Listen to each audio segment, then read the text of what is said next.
When HOA Karen sent her cop husband to take my pool keys, she had no idea I was actually an undercover FBI agent. Today, you'll see how a small move exposed a big secret and completely flipped the power in my favor.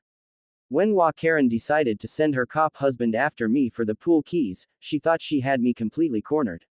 From the outside, it seemed like a simple intimidation tactic, a classic move to assert power and authority over someone who dared to challenge her HOA rules. Most people in her position would assume that a police officer husband would be an unbeatable advantage, that his uniform and badge would automatically make anyone comply. But what Karen didn't know was that appearances can be extremely deceiving. The situation she engineered to control me became a perfect example of how overconfidence and ignorance of the full story can lead to unexpected consequences. To truly understand the twist, you need to know a little about my background. Working undercover for the FBI isn't just about blending in, it's about anticipating actions, understanding motivations, and always being 2 steps ahead. Every move that Karen and her husband made, I had already predicted. The moment she plotted to use her husband to pressure me, I had already devised a strategy to turn the situation entirely in my favor. Karen's mindset was typical of someone who has lived in a position of local power for too long. She believed that authority alone commands obedience, that showing force, or the threat of it, is enough to make people bend. When she handed the responsibility to her husband, I could sense her confidence radiating. She imagined a scenario in her mind: her cop husband arriving at my property, issuing warnings, and me backing down without resistance. What she didn't anticipate was that I had been trained to assess threats objectively and to neutralize them without anyone realizing it. The day her husband arrived, I had already prepared a cover that would make the confrontation appear ordinary. On the surface, I was compliant, polite, and seemingly cooperative. But beneath the calm exterior, every step I took was calculated. I monitored the surroundings, anticipated potential backup scenarios, and made sure that any interaction could be documented for legal purposes if things escalated. This wasn't paranoia, it was training. And it was training that Karen had no clue about. The moment of truth came when her husband, fully confident in his authority, approached me to demand the keys. He expected compliance, maybe a bit of resistance, but nothing like what was about to unfold. I greeted him calmly, maintaining the appearance of a civilian who respected law enforcement authority, all while setting the stage for the twist. In that split second, I revealed subtle hints of my true capability, small cues that indicated this was not a simple domestic situation. To someone without my background, it would have seemed ordinary. To someone trained in recognizing undercover operations, it would have been obvious. I was no ordinary neighbor, and the situation was far from predictable. What Karen and her husband failed to realize was that authority can be a double-edged sword. While her husband's uniform carried weight, it also created a sense of expectation and predictability. People in positions of assumed power often forget that there are situations where rules, badges, and intimidation tactics lose their effect.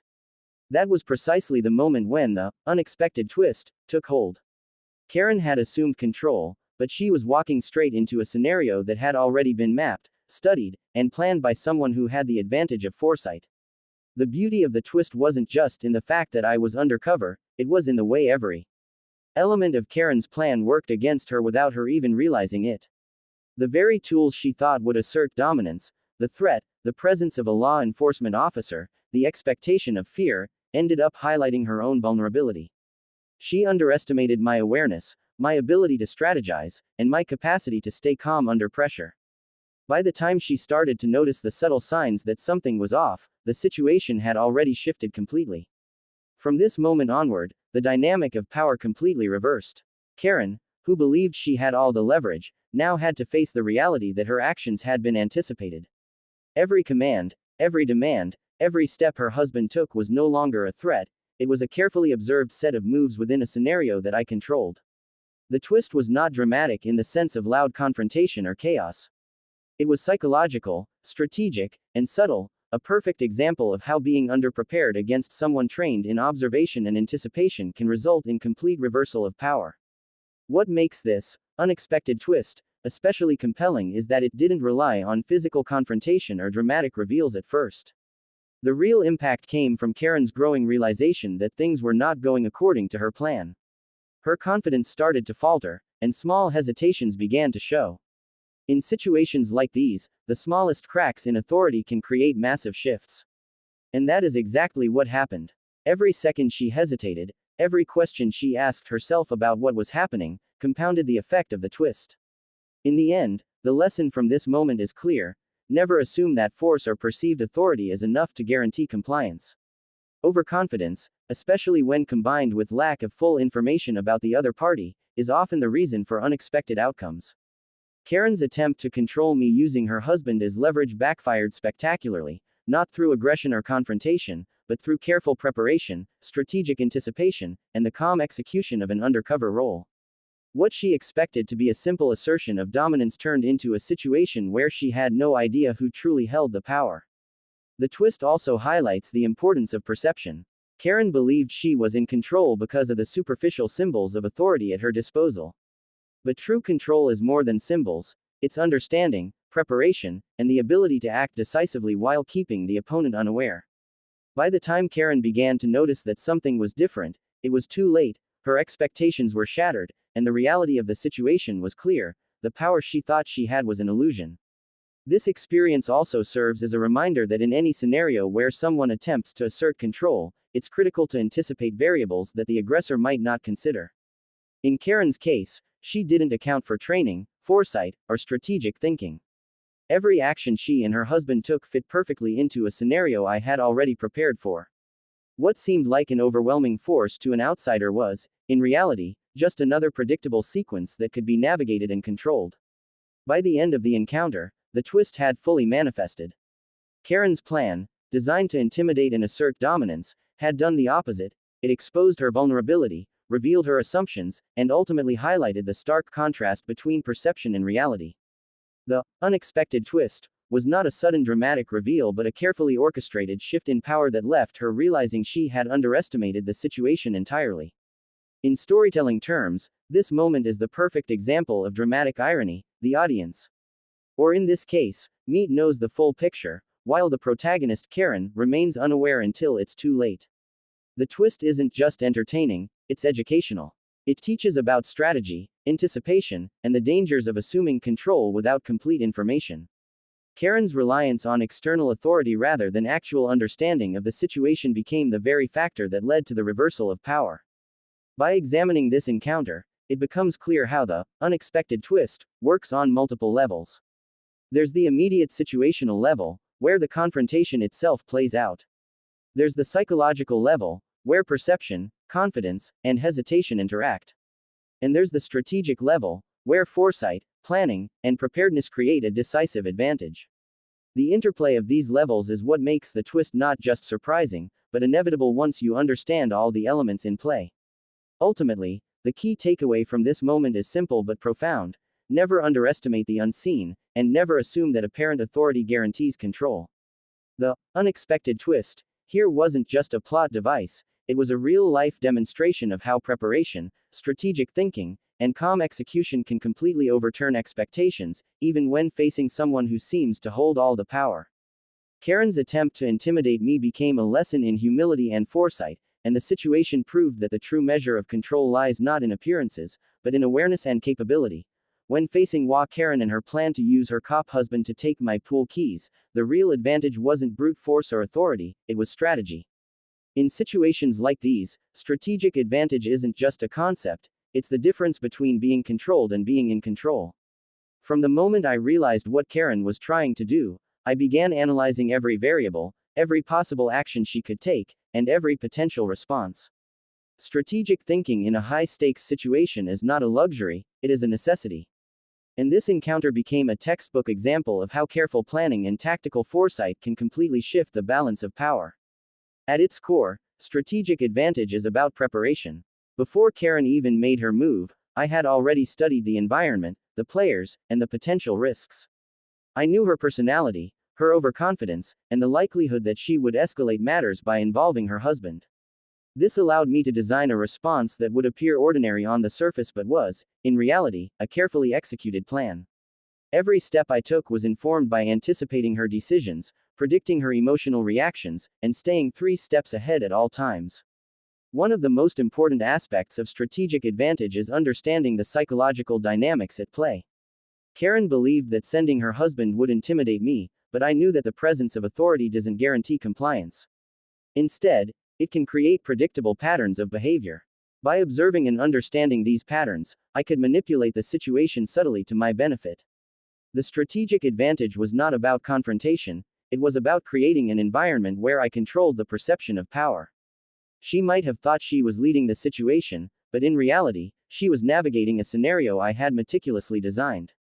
Timing played a critical role in establishing my strategic advantage. I knew that Karen's confidence in her husband's authority would peak at the moment of confrontation.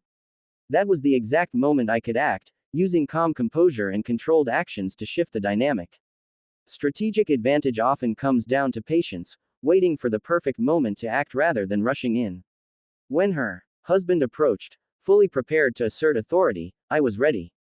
I had rehearsed the scenario mentally, anticipated his every move, and prepared responses that would appear natural while maintaining complete control behind the scenes.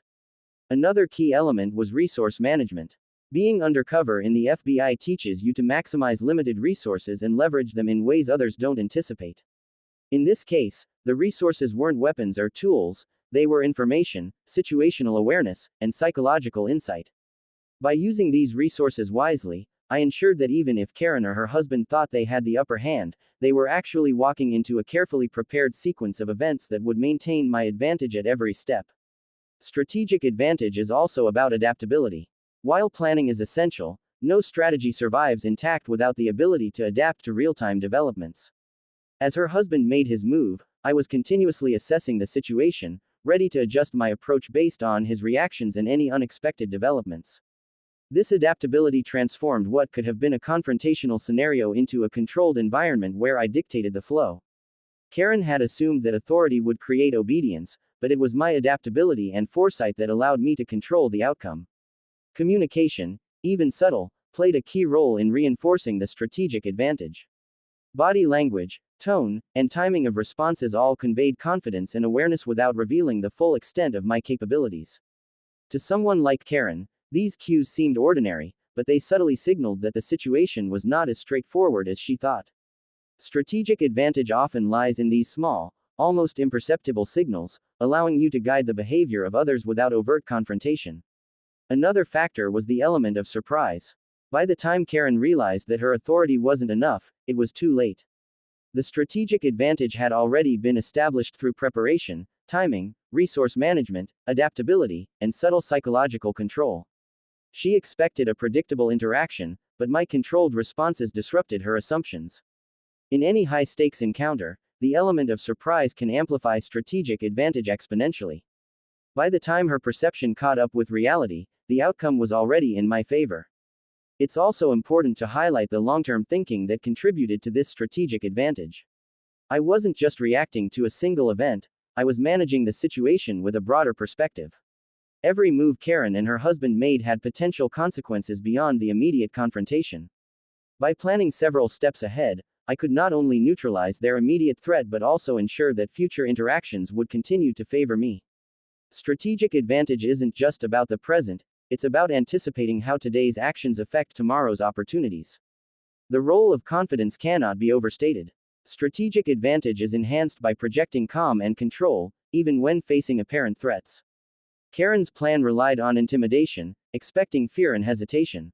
My ability to remain composed, to act deliberately, and to appear fully aware of the situation amplified my advantage. Confidence, when combined with preparation and adaptability, transforms mere survival into dominance in the scenario. Training and experience also played a crucial role. Being undercover requires more than courage, it requires constant awareness, pattern recognition, and the ability to think multiple steps ahead. Every training exercise I had completed, every simulated scenario I had practiced, contributed to my ability to anticipate Karen's actions and maintain strategic control. In essence, the advantage wasn't just in planning, it was in the cumulative experience that allowed me to implement the plan flawlessly. Perhaps the most critical aspect of strategic advantage is maintaining control without escalating conflict unnecessarily. Karen and her husband expected confrontation, and any overt resistance might have provoked escalation. Instead, I used my position, preparation, and observation to maintain control quietly and efficiently. Strategic advantage often manifests not in dramatic displays of power but in the subtle ability to guide outcomes in your favor while minimizing risk. Ultimately, This encounter demonstrates how strategic advantage can completely transform a scenario that seems stacked against you. Karen believed she had leverage through her husband's authority, but she underestimated the value of preparation, adaptability, and psychological insight. By leveraging strategic thinking, timing, resource management, and subtle communication, I ensured that I remained in control throughout the situation. Her assumptions were shattered, her authority rendered ineffective, and the entire scenario unfolded exactly as planned from my perspective. This experience is a powerful lesson in the nature of true strategic advantage. It is not about raw power, intimidation, or visible authority. It is about understanding the situation fully, anticipating moves, and carefully guiding events to produce the desired outcome. The key takeaway is simple. Anyone can attempt to assert dominance, but only those who combine preparation, observation, and adaptability can truly maintain control. Karen's failure was not due to incompetence, it was due to overconfidence, assumptions, and a lack of understanding of the forces she was up against. Strategic advantage allowed me to turn what could have been a threatening confrontation into a controlled, successful outcome. By studying this scenario, we see that strategic advantage is multi-layered. It involves preparation, timing, resource management, adaptability, subtle communication, experience, and psychological insight. When all these factors align, they create a situation where even apparent threats become manageable, and the outcome can be guided with precision. Karen's attempt to assert authority was neutralized not by confrontation but by the quiet, calculated power of strategic advantage. In conclusion, the encounter with HOA Karen and her cop husband illustrates that strategic advantage is more than a concept, it is a practical tool that can turn seemingly impossible situations into controllable outcomes. Preparation, anticipation, adaptability, and calm execution are the pillars of maintaining control, even when facing someone who appears to hold all the power. In this story, strategic advantage was the decisive factor that allowed me to navigate the situation successfully, outmaneuver Karen, and ultimately demonstrate that true power lies not in badges or authority, but in strategy, foresight, and execution. The encounter with HOA Karen and her cop husband taught a series of lessons that go far beyond a simple neighborhood dispute. When she tried to assert control using her husband's authority, she assumed that force, intimidation, and the trappings of perceived power would be enough to make me comply. What she didn't realize, however, was that true strength doesn't come from titles, uniforms, or appearances, it comes from preparation, awareness, and self-confidence. The most important lesson from this experience is that you can never underestimate someone simply because they appear to be an ordinary neighbor, or because they seem powerless on the surface. One of the first things I noticed during the confrontation was Karen's overconfidence. She genuinely believed that she had the upper hand simply because she had law enforcement backing her up. But confidence that's built solely on external symbols of power is fragile. Real authority comes from knowledge, skill, and strategy. By staying calm, assessing the situation, and anticipating their moves, I was able to maintain control while appearing compliant. Karen's mistake was thinking that authority alone guarantees obedience, a dangerous assumption that ultimately became her undoing. Another lesson is the value of preparation. Being ready for every possible scenario allowed me to handle her and her husband without panic or rash decisions. Strategic preparation gives you options, and options are the ultimate form of power. Karen assumed I would react impulsively or fearfully, but by planning ahead, I could guide the interaction in my favor. This demonstrates that in any high-stakes scenario, whether it's dealing with difficult neighbors or larger challenges, preparation is the key to maintaining control. Self-confidence also played a critical role. Karen expected hesitation or nervousness, but by projecting calm, assurance, and readiness, I sent a message that she hadn't anticipated.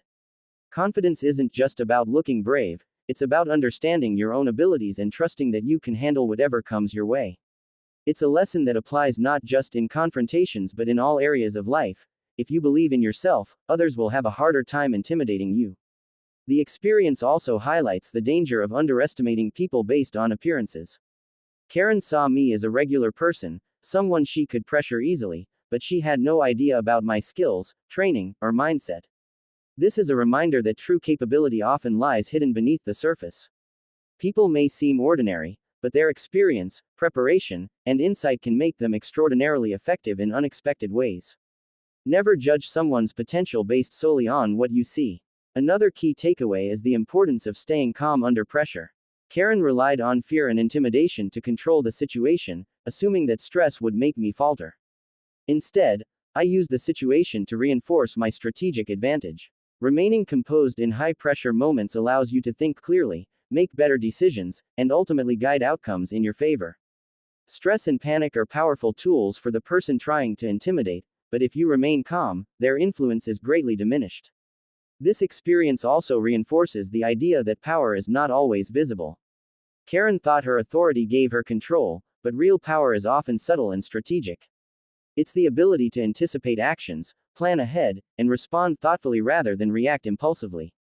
By understanding the situation, I was able to guide the interaction without escalation, turning what could have been a confrontation into a demonstration of skill and calm authority. Finally, the overarching lesson is about humility and perspective. Karen's arrogance blinded her to the fact that her actions could backfire. Assuming control without understanding all the variables is dangerous. In life, it's essential to balance confidence with awareness, to respect others' abilities, and to recognize that appearances can be deceiving. Overconfidence, combined with incomplete information, often leads to unexpected outcomes. In conclusion, the encounter with HOA Karen teaches that true power lies